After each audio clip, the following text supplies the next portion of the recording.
My name is Mikhail Pogodaev, and I work as the Deputy Minister for Arctic Development and Indigenous Peoples Affairs in the government of Sakha Republic. Sakha Republic is the biggest region of the Russian Federation. Its territory is about more than 3 million square kilometers. It's 5 times of France, and our region is very big, with the population less than 1 million people. So I would like you to understand the scale of the territory that we live in and the challenges that we face, because this vast area is with the extreme climate conditions. It starts from boreal forest in the south and Arctic tundra in the north. And it's a sparsely populated area with a lack of infrastructure, with, as I said, with very extreme climate conditions. So, of course, for the government of Sakha Republic, the scale of the challenge to provide quality living conditions for our population, it's quite challenging. So Sakha Republic is inhabited by indigenous peoples. We have Sakha people as a majority, Yakut people. They are majority in our republic, more than half of population. But then we have also indigenous small numbered peoples, which are officially in the Russian Federation considered as the indigenous peoples. So it's Aven, Evenki, Yukagir, Dolgan, and Chukchi people. And all of these indigenous peoples, they practiced reindeer husbandry, hunting and fishing, and were living in this area from time immemorial. Today, these indigenous people still conduct traditional way of life. Most of them are engaged in reindeer herding, in fishing, and in hunting activities, and they spread it all over the Sakha Republic. As I said, there is only around 1 million people living in Sakha Republic. And if we look at the distribution of the areas where different indigenous peoples live, then I would say that Evenki people, they inhabit southern part of Sakha Republic and the western part. Aven people, they mostly inhabit northeastern part of Sakha Republic, from mountain taiga until the Arctic tundra in the coast of Arctic Ocean. Also Yukagir people, they are very close to Aven people and also inhabit northeastern part of Sakha Republic. Dolgan people, they live in a small village, Urinkhaya, in Anabarsky district, and it's also on the coast of the Arctic Ocean. And Chukchi people, they live in the border between two regions, Chukotka Autonomous Okrug and Sakha Republic, in the village Kolymskaya, where they traditionally live. Also, we have old Russians in the Arctic settlements like Pokhotsk and Ruskaya Ustya, and this small ethnic population also considered, according to the law of Sakha Republic, as indigenous peoples of the region. Sakha Republic also unique with the nature, because, as I said, we have different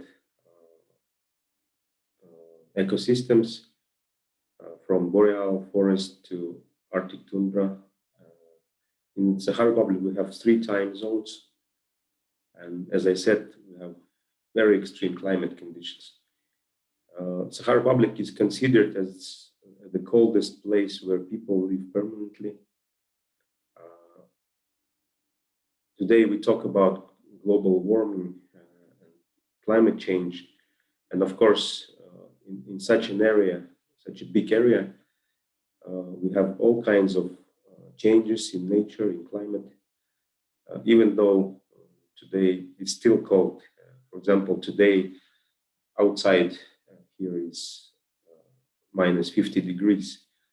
And in the district where I came from, my home district, we had a record minus 72 degrees Celsius.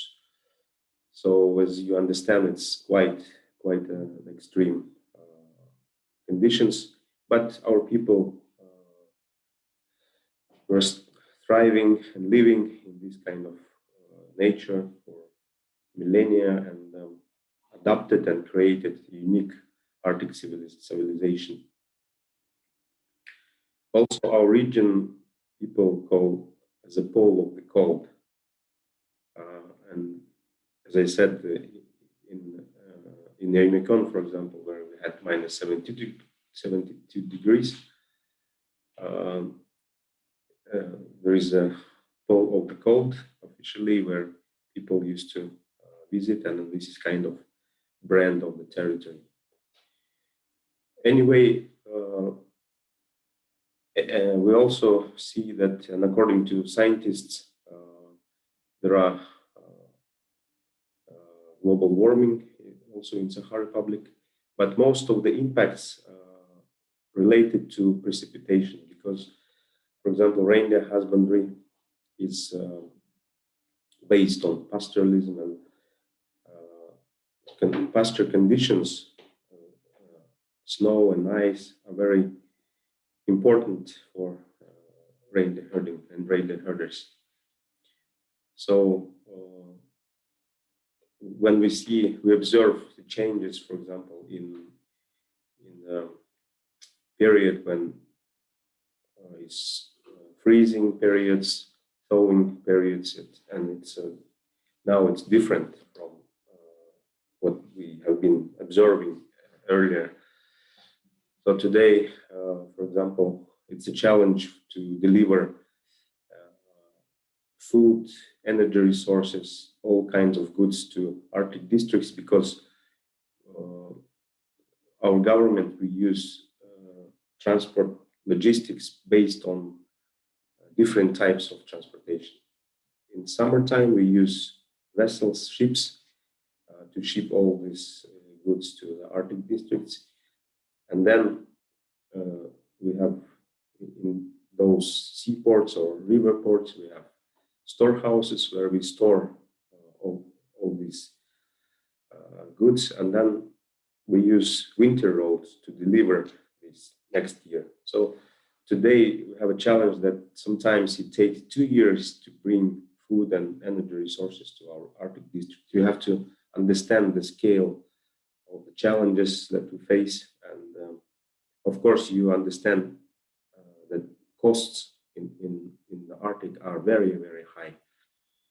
So for our people who live in, of course, everything is very, very expensive because of transportation. And of course, when climate is changing, then you change also periods of delivery, because now rivers freeze later than it usually. So we have to shift our logistics, and also the time period when, for example, winter roads can operate also is changing, and it's shorter. So we have less time to deliver everything to the what people need in the Arctic. Also, another impact of climate change is permafrost thawing, because Sakha Republic is covered with permafrost.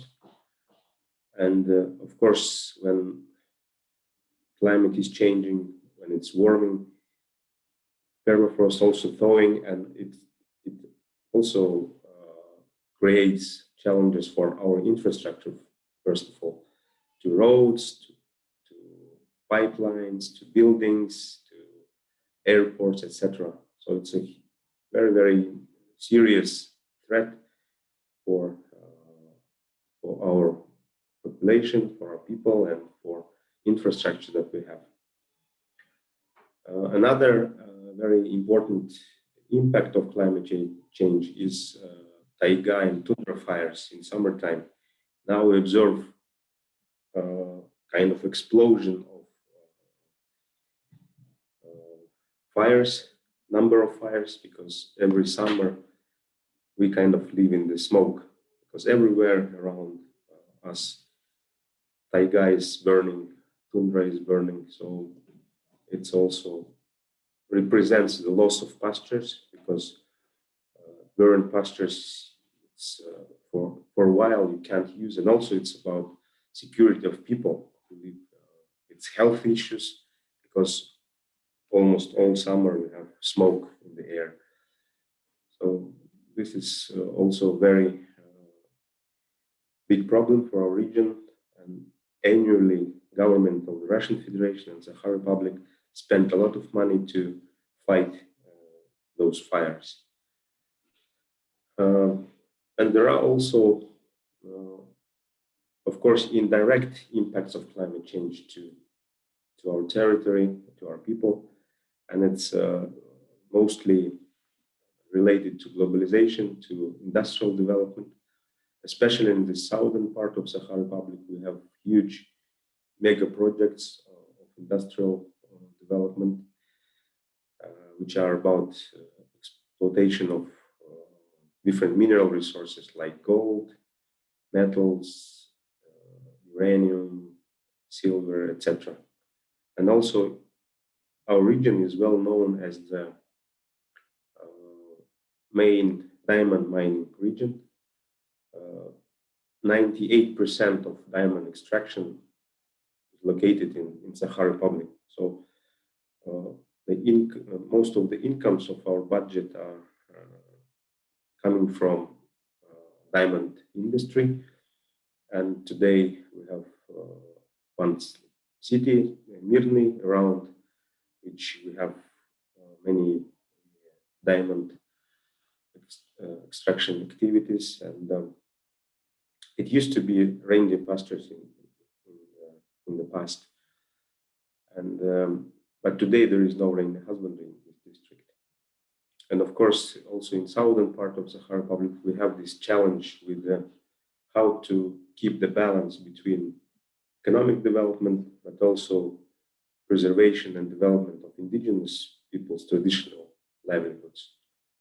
And today we try to implement new legislation about how to protect indigenous rights, for clean nature, for if there is any pollution or any impact, direct impacts from industrial development. Today, companies, they have to compensate these losses to reindeer herding communities, to indigenous peoples.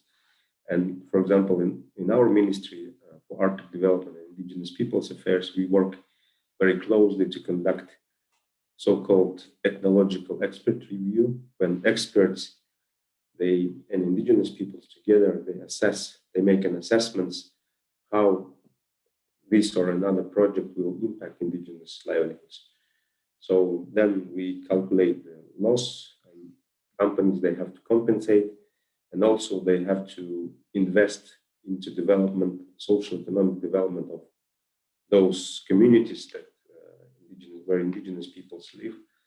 So they have to, as a corporate responsibility, they have to provide opportunities for indigenous peoples. So in general, I would say that impacts of climate change are severe and very significant in Sakha Republic, even though we are the coldest region in the world where people live. But anyway, the impacts of climate change are very, very serious also in our region, and especially in reindeer husbandry, because people live with reindeer. They dependent on nature where they live, and of course this foundation for their livelihood still, and they have to adapt to new opportunities, to adapt to new circumstances. For example, when we have reindeer husbandry in the southern part of Sakha Republic, Neryungrinsky, Aldansky district, where we have Evenki reindeer husbandry, Taiga reindeer husbandry, very unique, very special, small scale. But industry now comes also to the Arctic districts of the region, and now there are more and more projects on development of different industries in the high north. So we will, of course, face more challenges. We will try to find new solutions. And today in Sakha Republic, we have about 160,000 reindeer. About 2,000 people are engaged directly in reindeer husbandry. And we hope that reindeer husbandry will remain, will be resilient for this kind of changes.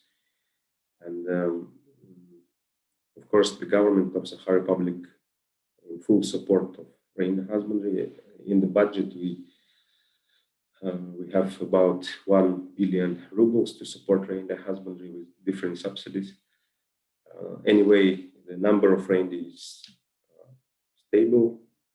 This year, we see that it's growing number, and we hope that this tendency will remain, and future prospects for reindeer husbandry are very good. So thank you for your attention. I hope to, I wish you all the best and very productive course. I hope that this knowledge and information will be useful for you, and also hope to discuss with you and answer your questions. Thank you.